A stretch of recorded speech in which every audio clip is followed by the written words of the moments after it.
Assalamualaikum warahmatullahi wabarakatuh. Waalaikumsalam warahmatullahi wabarakatuh. Yang kami hormati Kasih Olahraga Didik Pora Banjarnegara, Bapak Suryakum Setio Pambudi MPD.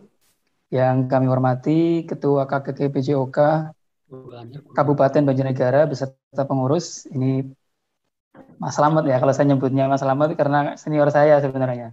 Dan yang saya hormati Bapak Ibu Guru SD Kabupaten Banjarnegara yang sangat luar biasa. Ini saya apresiasi untuk KKG PJOK Kabupaten Banjarnegara yang sangat intens untuk terus belajar gitu ya, mengadakan webinar series, bahkan tadi ada 14 ternyata. Tadi sudah disampaikan, langsung saja ke poinnya karena waktunya 1 jam ya. Nah ini ada data, mungkin Bapak Ibu bisa menyimak juga di PIS. Saya awali ini dari ini dulu ya, sebelum kita membahas model ya Bu. Biar kita punya kesadaran juga untuk memperbaiki dari mana sebenarnya kita perbaiki untuk kualitas pendidikan ini. Nah, di tingkat internasional, kualitas atau tingkat membaca siswa di Indonesia itu 5-6 dari bawah ya. Bisa dilihat di posisi itu. Kemudian kalau matematik juga tidak jauh berbeda, posisinya masih di bawah rata-rata skornya. Kemudian sains juga sama. Ini kita masuk ke dalam ranah kita, yaitu sebagai seorang praktisi penjas begitu. Ini saya ambilkan dari Riskesdas dari Kementerian Kesehatan. Ini terupdate biasanya 5 tahunan. Bapak Ibu bisa akses, ini open access, setiap 5 tahun bisa kita akses bagaimana kondisi kesehatan orang Indonesia secara global maupun secara wilayah. Yang menarik adalah bahwa obesitas di Indonesia secara umum meningkat dari tahun ke tahun. Tingkat obesitas. Nah, bisa Bapak Ibu lihat, jadi Riskesdas ini dilaporkan setiap 5 tahunan, dari 2007, 2013, sampai yang terakhir kemarin 2018. Bisa Bapak Ibu simak, dan ini khusus di Banjarnegara saya capture, bahwa di Banjarnegara, tingkat aktivitas fisik anak di atas 10 tahun itu tergolong cukup sebesar 63% dan kurang 36%. Jadi tidak ada yang tinggi atau tinggi sekali. Cenderungnya cukup dan bahkan kurang. Ini menjadi catatan juga bagi kita semua. Tentu Banjarnegara jika Bapak Ibu lihat masih lebih baik dibandingkan dengan yang lain tentunya. Tapi karena memang rata-rata di Indonesia itu masih kurang atau cukuplah tingkat aktivitas fisiknya. Ya standarnya di WHO kan minimal untuk anak usia 5 tahun atau 10 tahun ke bawah minimal 3 hari beraktivitas fisik dengan durasi 3 jam sehari. Jadi kalau yang main game setiap hari tentu itu tidak standar. Atau bahkan screen time-nya di depan TV, di depan HP-nya lebih banyak daripada main di luarnya, ini tentu tidak baik. Artinya ini perlu kita perbaiki. Dan salah satu solusinya adalah penjas. Nah, ini adalah satu teori tentang bagaimana sih kenapa seseorang bisa terus beraktivitas fisik sampai tua. Jadi namanya physical literacy. Kenapa orang ada yang dietnya berhasil, ada yang baru sebulan terus kemudian dia menyerah, itu karena physical literasinya. Jadi orang punya physical literasi, dia punya motivasi, punya kompetensi fisik dan kepercayaan diri, dia akan terus aktif sepanjang hayat. Lifestyle-nya terus terjaga. Jadi anak kecil yang punya physical literasi, kemudian SMP, SMA sampai perguruan tinggi dia punya physical literasi yang bagus, dia akan terus aktif sampai tua. Jadi dan itu tentunya akan menghemat biaya, dan kalau diglobalkan artinya biaya negara untuk kesehatan kosnya akan lebih murah. Jadi tugas kita tugas mulia sebenarnya, tugas mensehatkan bangsa, dan Indonesia termasuk 6 negara besar di dunia yang penduduknya meninggal kebanyakan oleh penyakit tidak menular. Tidak menular contohnya hipertensi, stroke, jantung, obesitas, diabetes. Itu karena efek-efek kurang gerak. Dan itu sudah lumayan besar di Indonesia. Nah, ini ada satu tingkatan bahwa untuk bisa active for life atau gaya hidup aktifnya terbangun, masing-masing punya peran, Bapak Ibu. Artinya kita sebagai praktisi penjas di sekolah, perannya ada, kemudian sebagai orang tua di rumah juga punya, dan seterusnya. Artinya nanti kita mengambil peran, ya tentunya konteks kita sekarang adalah di sekolah yang kita bahas. Kita cepat aja ya, biar nanti waktunya sampai. Solusi dari masalah tingkat aktivitas fisik yang rendah, kemudian tadi masalah obesitas di kalangan anak maupun orang dewasa, ada dari penjas. Banyak riset yang menyampaikan bahwa seseorang yang aktif di saat kecil atau waktu mudanya, itu punya dampak yang bagus untuk masa depan. Jadi ketika seseorang itu aktif, biasa olahraga, maka dia akan lebih aktif juga di masa dewasa atau tuanya. Beda dengan orang-orang yang tidak pernah atau tidak pernah di-drill dengan aktivitas fisik. Dia akan cenderung malas keringatan, kemudian takut bau keringat, kemudian takut capek. Dan ini efeknya ketika dia dewasa menghindari olahraga, menghindari aktivitas fisik. Dan ini keuntungan penjas ada dua, secara pendidikan dan secara fisik ya. Kalau secara fisik jelas bugar, keterampilan gerak, kemudian lifestyle atau gaya hidup aktif. Sedangkan secara edukasi tentu kita sangat hafal ya. Ada 3 ranah, kognitif, afektif, dan sosial. Nah Bapak Ibu, saya ingin sedikit sharing sebelum lanjut ke model-model. Ini salah satu, kalau mungkin Bapak Ibu bingung, apain ya? Kalau sekolah daring tugasnya kayak gimana, Bapak Ibu bisa buka OPEN namanya, Online Physical Education Network. Ini punya orang Amerika, di sana sudah tersusun rapi, seandainya dalam 1 bulan itu anak dikasih tugas apa sih, perharinya sudah ada. Jadi tidak ada namanya anak tuh tidak ada tugas gerak. Cuman memang kendalanya bahasa Inggris, nanti mungkin Pak Slamet dan tim bisa membuatkan modul dari sini untuk di-share kepada Bapak Ibu semuanya. Sebenarnya gampang dipahami kok, bahasanya ya bahasa kita ya sebagai orang penjas. Siap. Dan ini open access, ada videonya juga, filenya bisa di-download. Saya kira ini salah satu yang cukup mudah menurut saya ketika saya pelajari. Bapak Ibu guru nggak perlu bingung media apa yang harus digunakan, ya saya kira kasih tugas gerak aja di rumah. Cuma nanti mungkin pendampingan kepada orang tua dan feedback-nya ya yang harus kita maksimalkan. Karena kadang-kadang kalau tugas di rumah ya berbeda dengan di kota ya, sinyal juga terkendala. Nah ini saya kira sangat umum ya, dampak penjas, dan riset sudah ratusan ribuan orang yang meneliti masalah ini. Jadi artinya sebenarnya kalau dipikir yang paling syumul atau yang paling sempurna ya guru penjas, karena dari sisi apapun kita bisa meningkatkan. Artinya tidak hanya masalah kognitif, ya walaupun persepsi orang masih kebanyakan anak dikatakan pinter kalau matematikanya bagus. Tapi nyatanya tadi matematika dibandingkan dengan negara lain, Indonesia masih kalah jauh juga. Jadi kita jangan sampai salah persepsi. Yang terbaru mungkin teori Gardner gitu ya, bahwa kecerdasan itu majemuk, tidak hanya 1-2 jenis. Ada yang cerdasnya di musik, cerdasnya di natural, suka kepada binatang, kepada tumbuhan. Ini tuh sebuah kecerdasan tersendiri. Ada yang psikomotor ya, ada yang cerdasnya mungkin interpersonal, pinter bicara, tampil di depan, dan seterusnya. Artinya itu sebuah kecerdasan yang harus kita salurkan.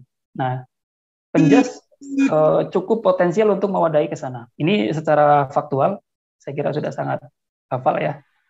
Physical education atau penjas adalah education through and of movement, atau pendidikan melalui dan dengan gerak.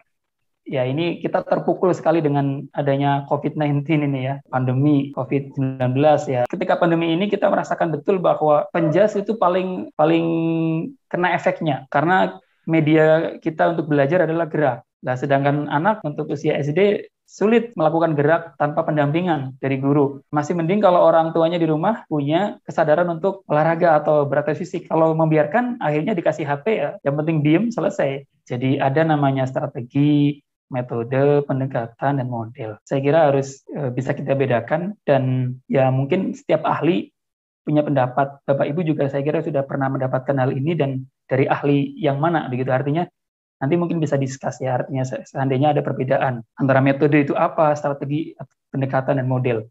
Yang kami pahami bahwa model adalah sesuatu yang paling besar atau paling mencakup semuanya. Jadi ibarat foto, model itu figurannya, sedangkan pendekatan, strategi, dan metode adalah ada di dalam model. Yang pertama adalah model direct instruction. Di model ini, guru benar-benar jadi pemimpin. Dan ini paling banyak digunakan oleh pendidik di Indonesia, khususnya penjas. Karena safety untuk penjas di Indonesia itu memang sangat minim, baik dari peralatan maupun lingkungan. Nggak kayak di luar negeri, penjas pasti di indoor, kemudian kalau di outdoor pasti ada alat-alatnya sudah aman lah, kualitasnya terjaga, tidak membahayakan. Tapi kalau di Indonesia, kita bisa lihat bagaimana tolak peluru, cakram, lembing, dan berbagai modifikasi lainnya masih membahayakan. Maka direct teaching kenapa banyak digunakan lebih ke situ sebabnya. Tapi ini tidak selalu buruk ya, cuma memang kalau di kurikulum K13 nggak masuk sebenarnya ya.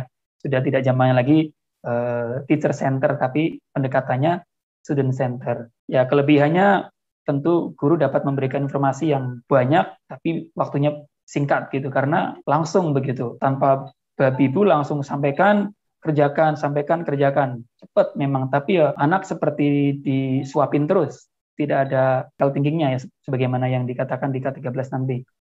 Yang kedua, ini model TPSR, Teaching Personal and Social Responsibility. Ini paling banyak di riset selama 2 dekade terakhir. Dan saya sendiri pribadi pun meriset ini untuk tesis saya.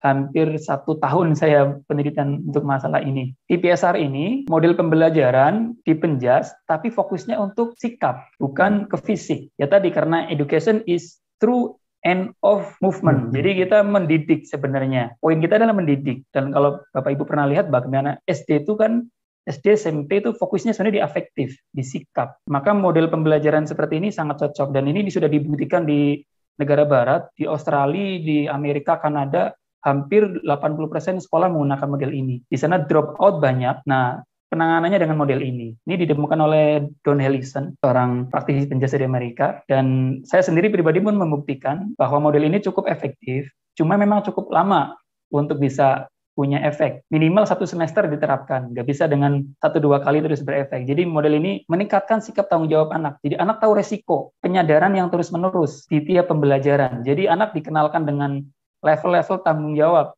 Di teori model ini ada level 1, respect, itu saling menghargai. Jadi ketika anak respect itu dianggap ketika anak itu tidak memanggil teman dengan panggilan yang buruk, tidak mengejek, itu namanya respect. Kemudian ada partisipan dan effort, itu ketika anak sungguh-sungguh belajar berarti dia mengontrak level 2. Jadi level-level ini dikenalkan dan setiap pertemuan Penjas anak disuruh mengontrak.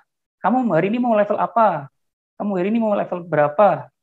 Jadi kita kenalkan, kita beritahu, dan mereka semacam kontrak. Saya mau level respect deh, saya nggak akan ngejek teman, misalnya. Nah, itu dikenalkan pada anak terus-menerus setiap hari selama sepanjang tahun. Tentunya akan hafal mereka kalau terus dikenalkan ya. Dan yang paling puncaknya adalah dari model ini harapannya outside the game. Jadi terpatri di dalam jiwa anak bahwa setiap perbuatan itu ada resikonya, ada tanggung jawabnya. Nah, ini harapannya di luar kelas Penjas juga berlaku gitu. Ini sudah banyak risetnya, Bapak Ibu bisa cek di Google Scholar ya. Ini sintaknya atau step-stepnya di TPSR ini seperti ini polanya. Sintaknya ini 5 ini harus ada. Jadi konseling tadi di sesi ini sebelum dan sesudah. Biasanya kalau sebelum, terus kemudian ada penyadaran tadi. Kita mengenalkan level tanggung jawab, baru kemudian fokus belajar, group meeting, dan refleksi. Nanti kalau misalnya Bapak Ibu kurang jelas, saya karena ini waktunya sangat terbatas, saya terkejar waktu ya.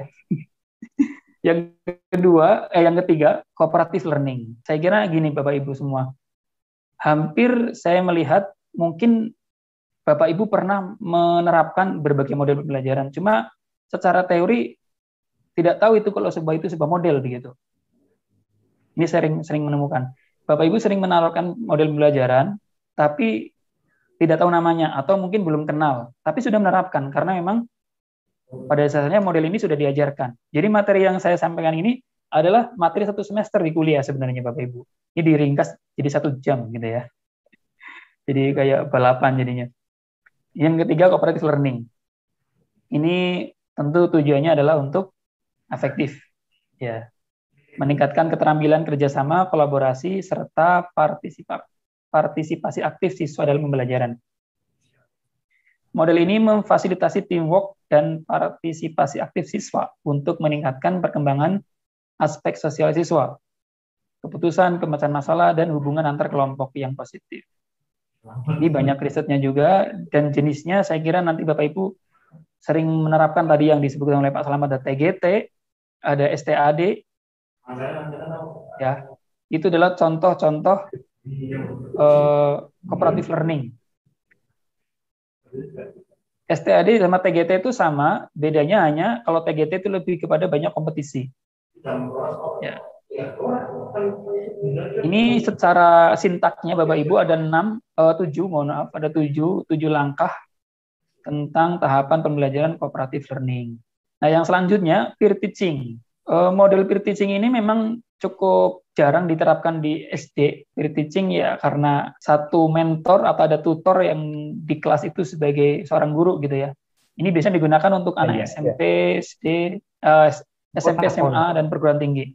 Ini tahapan tentang pembelajaran peer teaching, Bapak Ibu. Jadi peer teaching itu melatih skill komunikasi sebenarnya poinnya. Anak berani tampil di depan, kemudian untuk yang sudah artinya membantu guru ketika jumlah siswanya besar, misalnya satu kelas sampai 30 orang, kemudian dengan kemampuan anak yang variatif, tentu kita perlu bantuan dari anak tentunya ya, karena satu guru bisa satu kelas ya, enggak satu kelas jarang yang diampu oleh 2 guru atau lebih. Ya kan rata-rata begitu. Artinya anak-anak yang punya kemampuan psikomotor lebih, kita bisa berdayakan dengan peer teaching ini untuk membantu proses pembelajaran kita.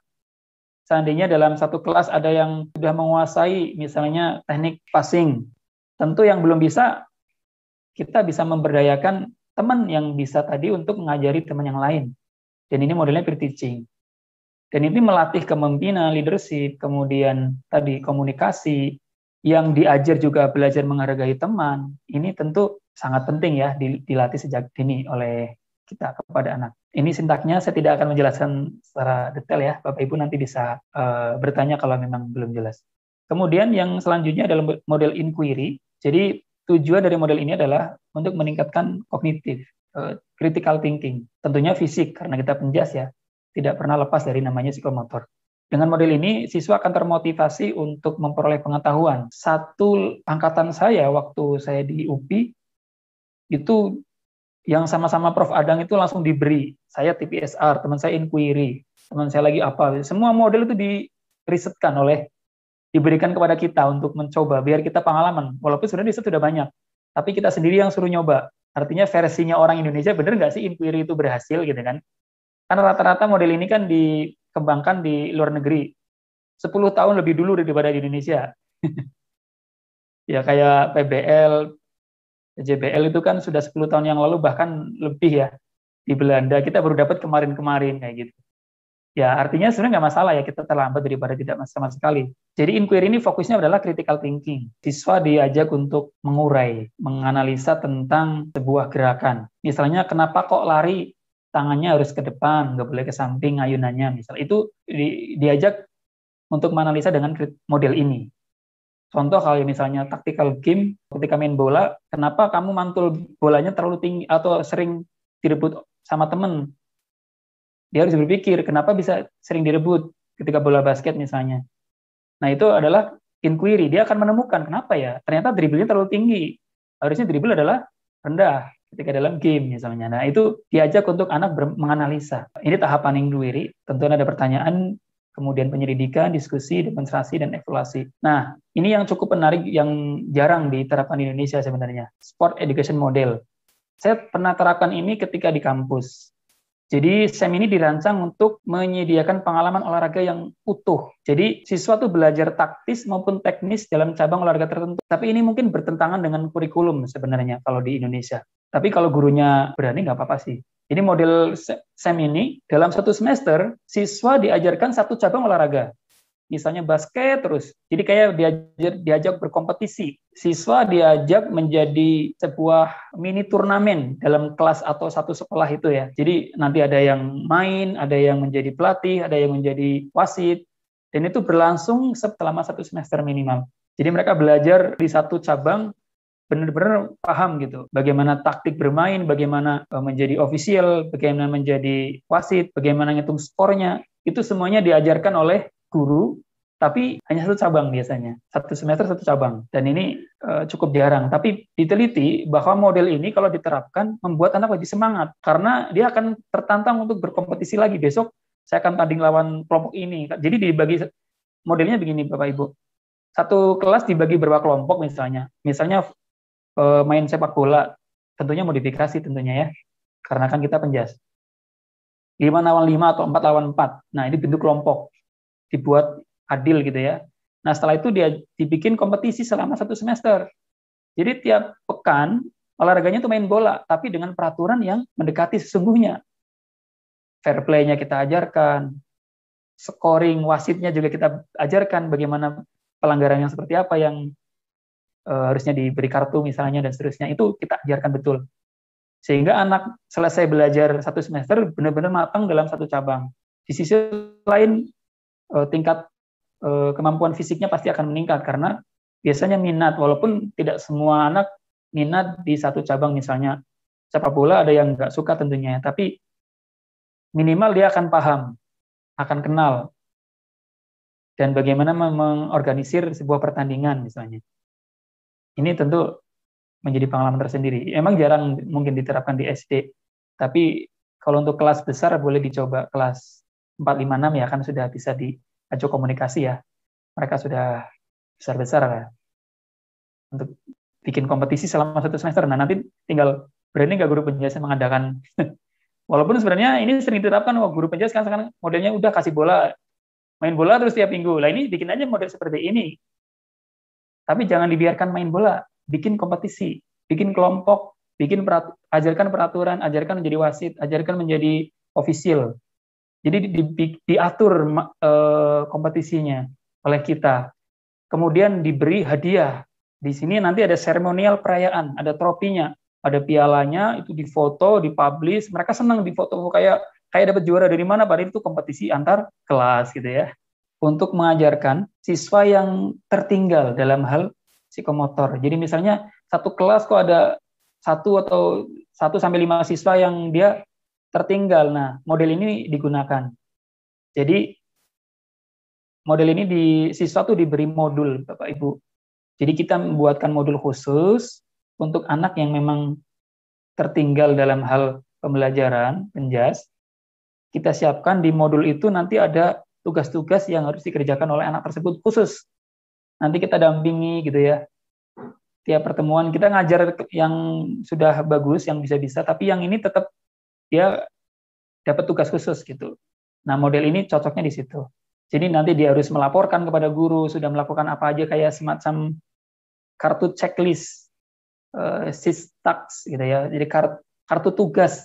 Hari ini saya harus melakukan push up berapa kali, lari keliling lapangan berapa kali, kemudian dilaporkan ke guru misalnya, terus kemudian besok ngerjain apa lagi terus gitu. Nah, nanti dia akan mengejar ketertinggalannya dari teman-teman yang lain.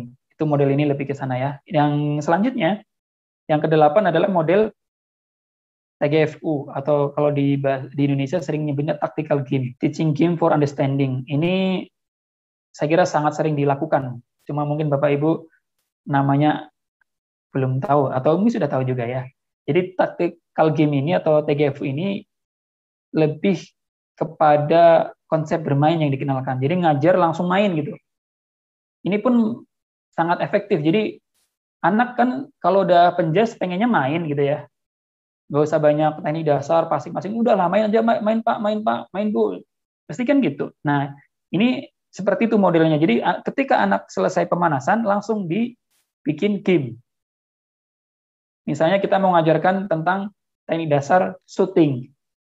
Nggak perlu kita ajarkan shooting, langsung aja main game dulu. Main sepak bola, 5-lawan-5, 4-lawan-4, lapangan kita bagi gitu ya. Habis itu setelah kita siapkan lapangannya, kita beri aturan bahwa goal yang dihitung adalah ketika shooting dengan jarak berapa meter kita batasi gitu. Kemudian berapa sentuhan misalnya, boleh mendribble, mempassing berapa kali misalnya dalam satu tim, dan itu harus shooting misalnya. Satu tim maksimal 10 kali passing sudah harus tershooting ke gawang lawan. Nah, otomatis kan shootingnya jadi lebih banyak. Karena kita tujuannya fokusnya meningkatkan shooting siswa. Habis game, step-nya adalah ini dulu ya. Nah, habis game tentu kita pahamkan tentang taktik. Bapak Ibu, ini ngajarnya di tengah-tengah. Setelah main kan mereka mesti agak capek. Kita berhentikan dulu, kita beritahu tentang pelajarannya, materinya, tentang shooting, tentang taktiknya. Kenapa tadi kamu nggak passing, padahal teman kamu kosong misalnya. Itu adalah contoh bagaimana mengajarkan taktik. Kemudian nanti kita ajarkan decision making di sana, cara mengambil keputusan ya tadi. Posisi gawang kosong kok malah dipassing ke teman, nggak berani shooting misalnya. Atau tadi hasilnya umpan tarik ke tengah malah di shooting dari samping, kan nggak masuk jadinya. Nah, kayak gitu tuh dilatih di TGFU model. Jadi dengan model ini anak nggak dibiarkan main aja, tapi kita perhatikan betul kemampuannya, dan kita ajarkan bahwa itu sebuah taktik, itu sebuah skill gitu. Nanti di aplikasi skill, setelah anak diberitahu shooting itu pakai kaki bagian luar atau bagian punggung kaki atau bagian dalam dan posisi kaki dan seterusnya kita ajarkan. Maka setelah itu kita suruh game lagi yang kedua, tapi dengan tadi taktiknya udah dipakai, sudah pakai decision making dan pakai skill. Jadi dibuka dengan game, ditutup dengan game. Anak akan seneng. Kalau sebutan lainnya tuh play, teach, play.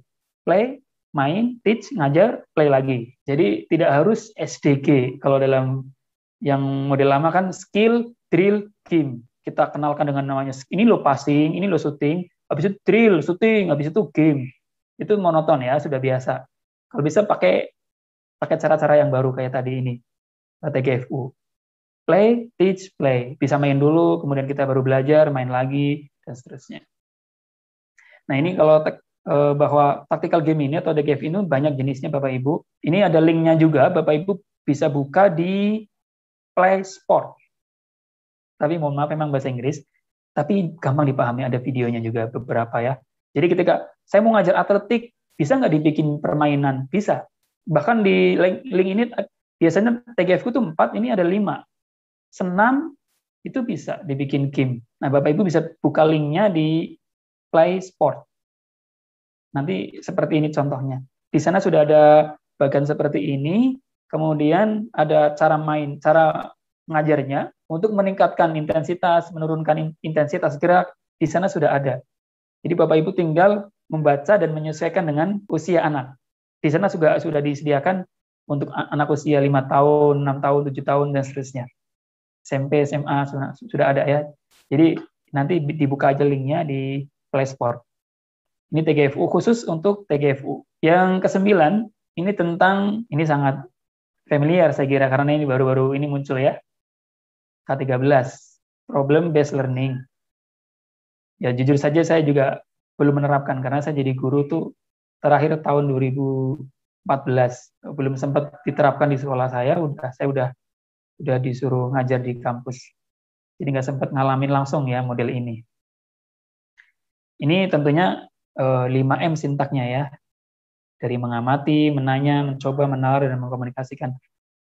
Dan semua model tadi Bapak Ibu bisa diterapkan di K13, artinya di mix. 5M ini bisa dimasukkan ke sintaks yang tadi. Artinya kan salah satu keunggulan problem based learning ini kan, atau K13 ada 3 ya kalau nggak salah. Problem based learning, project based learning, sama discovery learning. Cuma yang umum digunakan di Penjas adalah yang 2, problem sama project. Ini PJBL atau project based learning dipandang sebagai model yang paling baik untuk mengembangkan self esteem atau percaya diri siswa, meningkatkan kemampuan untuk menghadapi masalah. Jadi ya karena membuat karya ya. Jadi anak kalau karyanya dihargai, kemudian diapresiasi, itu kan senang. Apapun itu, baik itu sebuah tulisan. Anak kalau di sekolah sudah melakukan sebuah gerakan tertentu yang berhasil, kita puji juga akan senang. Apalagi sampai karya dalam bentuk video yang mungkin saat ini kan online ya. Kita tugaskan untuk membuat beberapa rangkaian gerakan di rumah misalnya. Setelah itu kita apresiasi. Tentu ini menjadi mereka akan lebih aktif. Bahkan tidak jarang yang jadi ketagihan olahraga. Karena merasa olahraganya dihargai oleh guru. Dan ini model ini sangat cocok untuk sana. Kalau saya tuliskan di sini cukup banyak, langkahnya ada 8 Bapak Ibu. Tentunya ini secara detail aja. Pada prinsipnya sama ya, sintaknya 5M tadi. Itu mungkin saya tidak sampai 1 jam Pak Sahid ya. Takut terlalu lama nanti pada tertidur di jam-jam ngantuk juga. Tahu saja ini. Jadi monggo Bapak Ibu kalau ada yang mau di-sharingkan, saya lebih senang kalau Bapak Ibu sharing. Monggo saya kembalikan ke moderator. Mohon maaf atas segala kehilafan. Assalamualaikum warahmatullahi wabarakatuh. Waalaikumsalam warahmatullahi wabarakatuh.